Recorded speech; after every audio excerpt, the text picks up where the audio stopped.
What's up, my Frugababies? Mama here, back with another video. My first story time.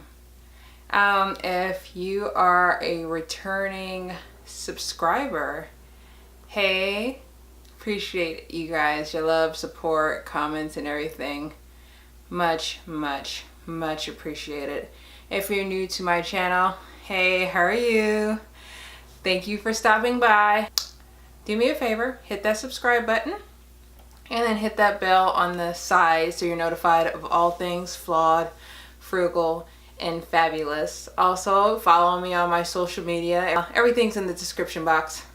I am convinced that if I get enough people on Snapchat, I'll make it a point to learn that. God's poetic child has already offered to help me use Snapchat. I am going to take you up on that, I promise.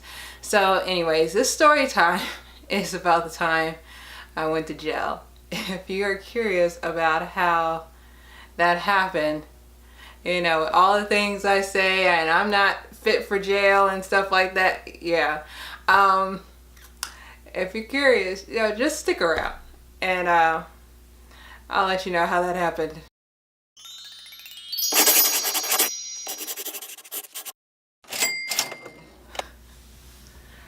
So anyways, let me get comfortable. I'm on my oversized chair. Get cozy. My little crazy threads, my little pink and black leopard leggings, and my little pink shirt from Victoria's Secret, and my little buddy right here, which I never named her. I won her in a 4th grade reading contest. Little fun fact. I didn't have much stuff growing up.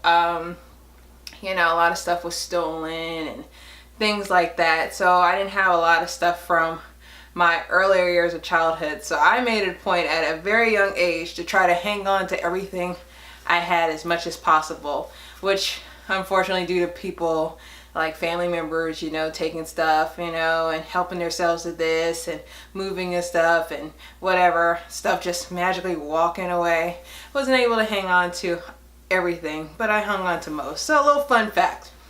Anyways, where do I start? So I'll go back, try to keep it short as possible. In 8th grade, we moved and we lived in low income housing for a while and stuff like that. Then we got on another program, you know, where we're able to, you know, move in different places and stuff. One of the places we moved to, we were so excited. We had lived in these townhomes for 10 years. Nice neighborhood, mind you, you know, but you know, it served its purpose. So moved to these apartments, very nice apartments, you know, but we didn't realize is as a realtor, as a licensed realtor, canvass the area of every place you're thinking about living at during the day, in the middle of the night, around lunchtime, when people are home from work and stuff, so you get the full picture of this is what you want to be at. Well, of course, when we saw these apartments, they were nice, it was cool, whatever. They were full of gang bangers, okay? I had a blast. I had so much fun. The worst neighborhoods we lived in were live, and I loved it, okay? Even when I go travel and stuff like that, I want the gutters. I want the streets. Like, where is the hood? I'll be over there. Anyways, let me stop. But that's true. So when I moved there, I ended up going to this other middle school in 8th grade. And I had a nice little crew. It's my girl Adrian, it's my girl Heather, and my girl Rachel, and my girl Teresa. God rest her beautiful soul. And we were cool. So we kicked it and everything like that. And, you know what I'm saying? We were tight. And then something happened. My mom got out of her lease from that place with all the gangbangers and stuff like that, you know? And we ended up moving somewhere else, which is back in the area of my old middle school. So I had to go back to my old middle school. So that's how I met my people. Now fast forward, here I am in 10th grade. We moved again. Moved a lot after we moved out of those townhomes, which was stressful, but you know, it is what it is. Moved to another house up north and stuff, and they bust us on the other, like the west side of where I live. Like, it was a nice bus ride, you know, and ended up going to this high school. So I end up linking back up with Heather from 8th grade, And, you know, we had fun. It was good to see a familiar face. The school was very awkward for me. It was a lot of stuck up people, and just how they acted and everything. It just wasn't my style. I hated it. So it was nice to see a familiar face, you know. And so I never really paid attention to where she lived or anything like that. Was never no problems back in 8th grade and stuff like that. Now she shows up with a car. You know, nice car. At the time it was like a Taurus something. It had rims and all that stuff, all the bells and whistles and stuff. So we had a blast. Like, I was skipping school. We were driving here, we were driving there, we were going out and everything like that. So cool. 10th grade, she was driving. We had our own little wheels. That was up. We had this car for a long time. And she ended up coming to stay with us because I guess she had some stuff at home and everything like that. You know, didn't really bother to research that.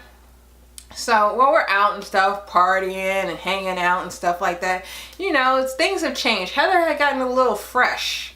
You know, she got a little more, she got curvy, the white girl. And this is back in the day where white girls with big booties were like not a thing. So, you know, she was getting mad play. So she had a big booty white girl, you know what I'm saying, tight wheels and stuff, getting play everywhere.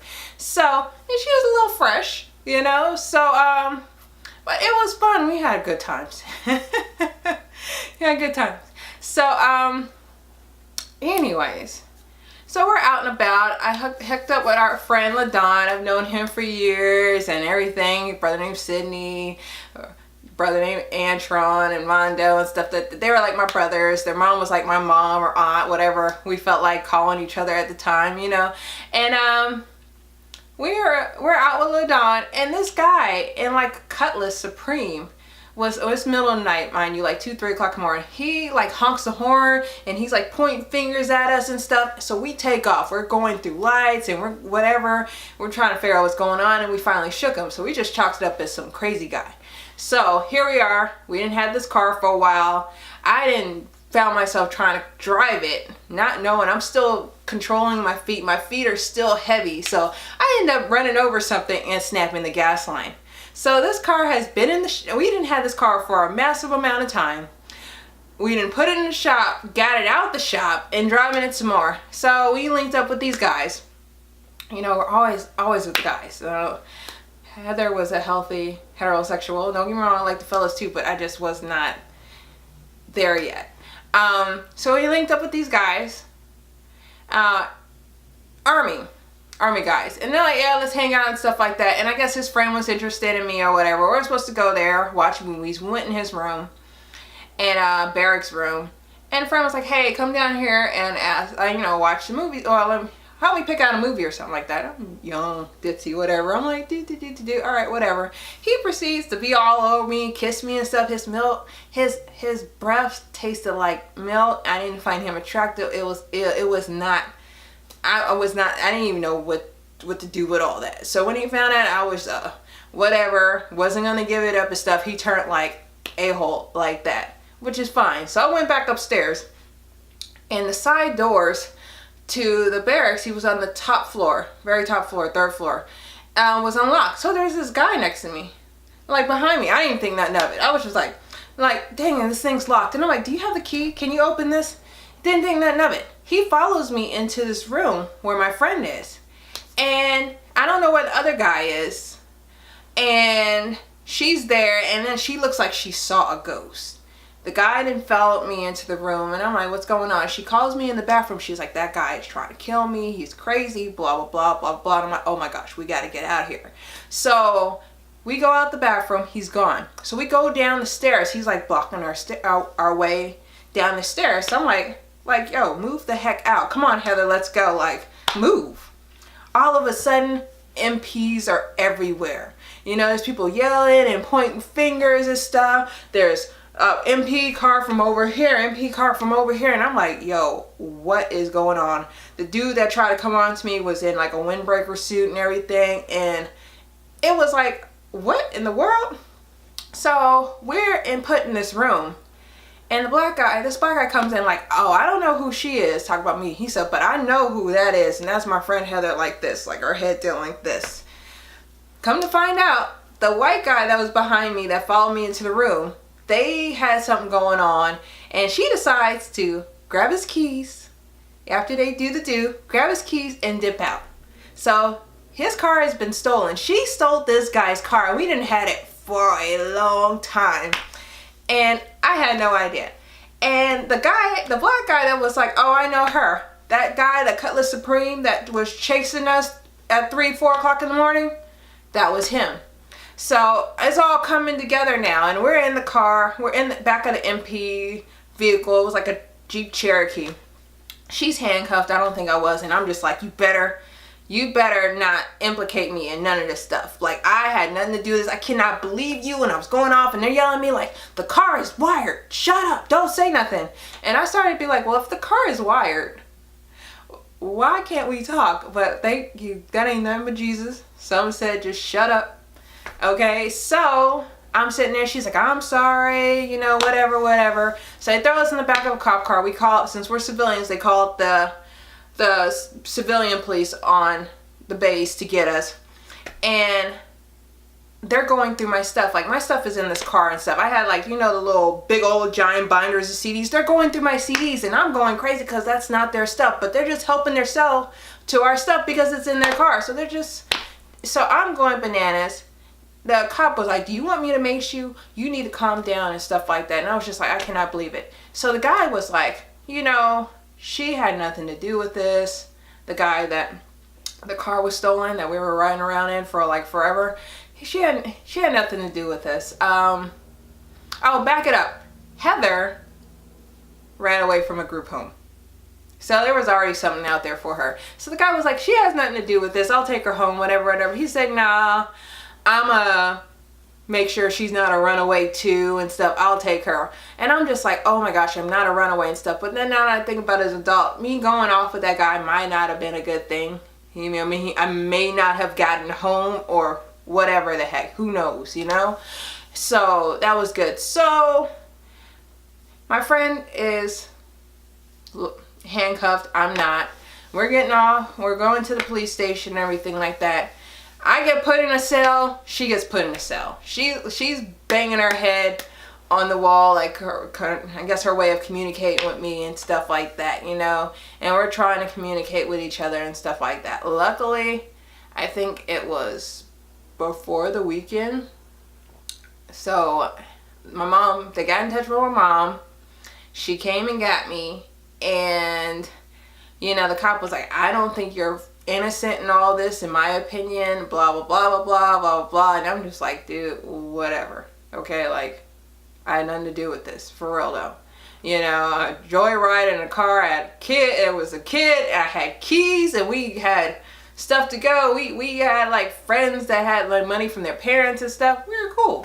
So luckily, it was not, you know, like on the weekend, because my mom had not been got a hold of, they would have transferred me to county and all that stuff. Thank God I never got to that, or juvie, whatever the hell they do. I think juvie would have been at the time, because we were underage, okay? And those army guys knew it, bums. Anyways, so on the way home, mom didn't say nothing or whatever, you know. I mean, she was very understanding about things when I got in trouble, which, you know, I guess it was needed at the time. So I'm going home, and then I'm having a panic attack because there's police cars with sirens behind us.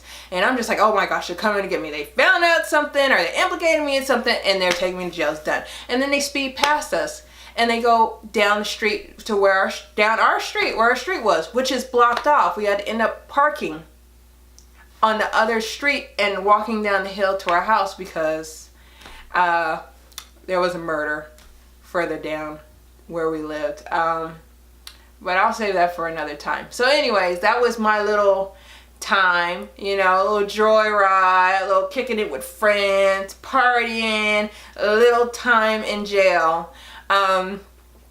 So I'm done. You guys got a little bit of everything in that one. So it's my first story time. If you liked it, give me a thumbs up. I got stories for days. For my little time on this earth, I'm grateful for every day. I got some stories. So if you like this story time, give it a thumbs up. Shoot me some comments, maybe some things that you want to hear about later. You know, give me some ideas. You know, don't forget to subscribe, and I will get at y'all later.